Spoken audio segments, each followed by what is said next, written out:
Abby. So last time when we read on Katie Kazoo, she was going to have a concert at her school, and her daddy couldn't come, and that made her very sad.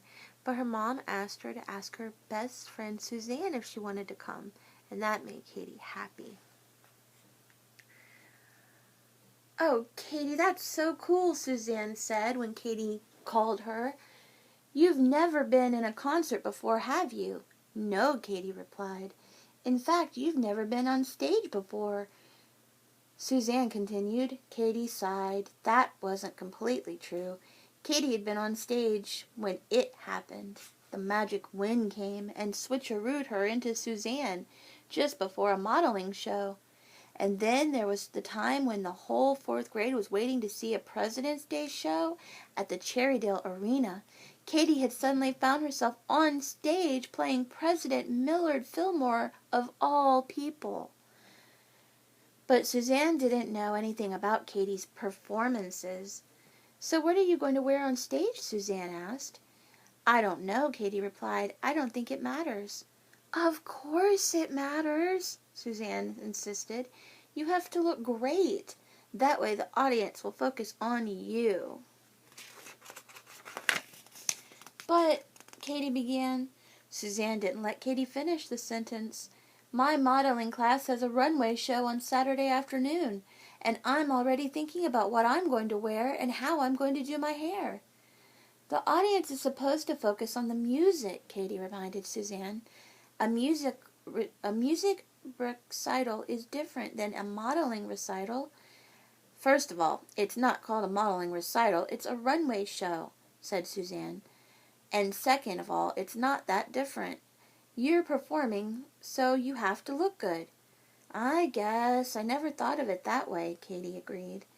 "Of course you didn't," said Suzanne, "but that's what you have me for. I'm going to that new hair salon in the mall on Saturday morning. You should come with me. We can both have our hair done." "What new hair salon?" Katie asked. "It's called Sparkle's Salon," Suzanne told her. She sounded very happy to know something Katie didn't. "It's right next to the flower shop." "Well, if you really think I need a haircut," Katie said. "Not just a cut, you need a whole new style." That made Katie feel bad. "What's wrong with my style?" Katie asked. "Nothing. It's just I thought you might need a change, that's all." "Well, maybe. But I don't know if—" "Don't worry about a thing. I'll make sure Sparkle gives you a gorgeous cut. I'll take care of everything." But Katie was worried.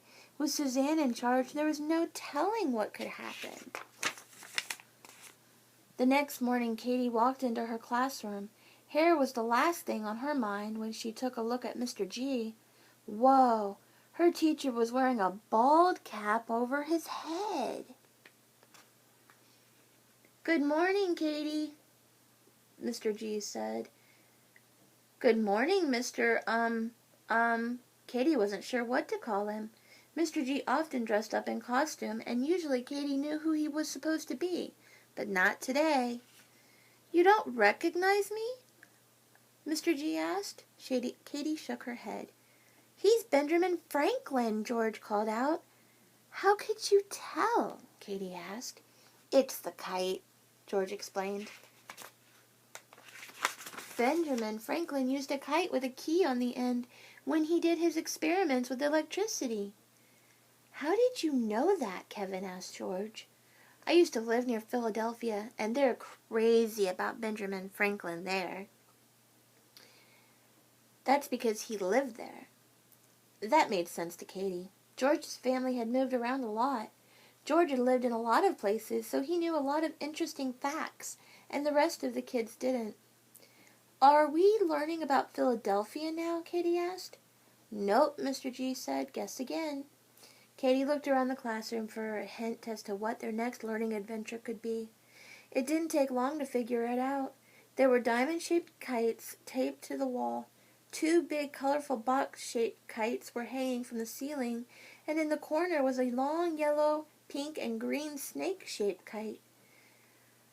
Which made sense, because Slinky was their class snake, and the kite was on his cage.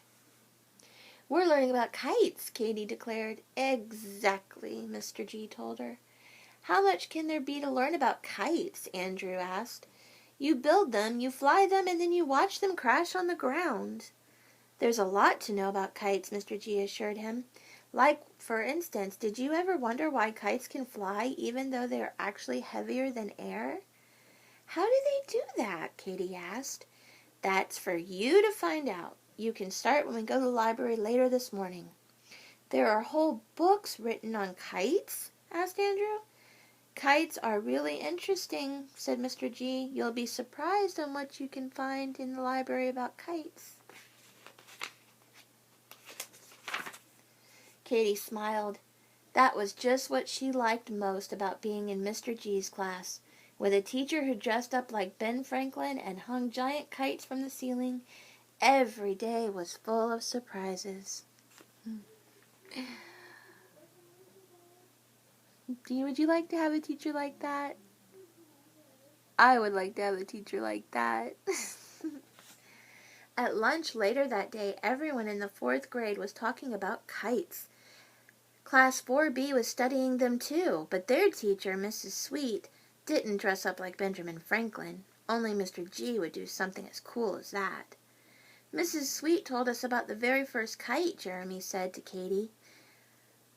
"About 2,000 years ago, a Chinese farmer tied a string to his hat to keep it from blowing away." "That's a cool story," Katie said. "Do you know if it's true?" "I don't know. It could be," said Jeremy. "Well, I know something that is true. Kites are named for the kite bird.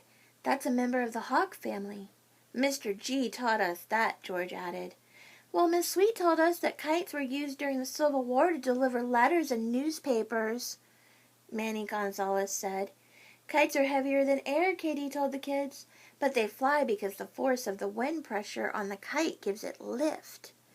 I read that in a book in a library." "Impressive," Jeremy said. "And I learned that the longest kite to fly in history lasted 180 hours. That's like 7.5 days," said George.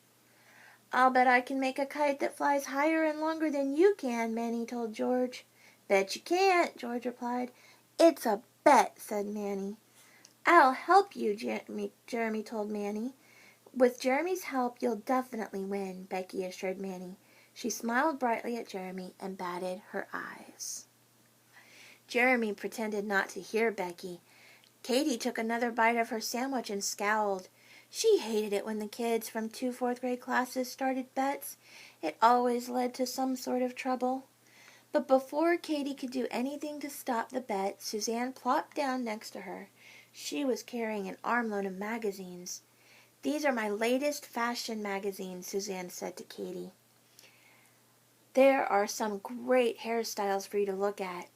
"We're talking about kites, Suzanne, not hairstyles," Jeremy told her. "You're talking about kites?" Suzanne asked. "Katie and I have something much more important to discuss." Katie sighed. She didn't feel like talking about hairstyles or kites. She felt like finishing the delicious peanut butter and banana sandwich her mother had packed for her. Next time we'll find out what happens next, okay, baby girl? I love you. I hope you have sweet dreams.